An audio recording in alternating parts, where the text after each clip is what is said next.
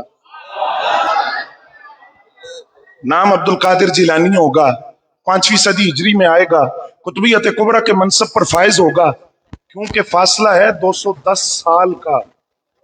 امام حسن عسکری کے وصال کے 210 سال بعد حضرت غوث اعظم بغداد میں آئے۔ بس اس سوال کا جواب جو میں سمجھا ہوں نا وہ عرض کر کے بات ختم۔ بس میں تو اتنی بات سمجھا ہوں کہ ہم اس بات میں جاتے نہیں کہ کیسے پتا چلا، بس ہم اس بات کا لطف لیتے ہیں کہ اگر مولا علی کے بچوں کے بچوں کے بچوں کے بچوں کی نگاہ کا عالم یہ ہے، خود مولا علی کی نگاہ کا عالم کیا ہوگا، اور اگر مولا علی کی نگاہ کا عالم یہ ہے تو رسول اعظم کی نگاہ کا اندازہ کون کر سکتا ہے۔ اللہ رب العزت سے دعا ہے وہ صحابہ کی وفاداری بھی عطا فرمائے، آل بیت کی محبت بھی وافر عطا فرمائے، عقیدہ حق اہل سنت و جماعت پر زندہ رکھے، عقیدہ حق اہل سنت و جماعت پر موت عطا فرمائے۔ وما علینا الا البلاغ۔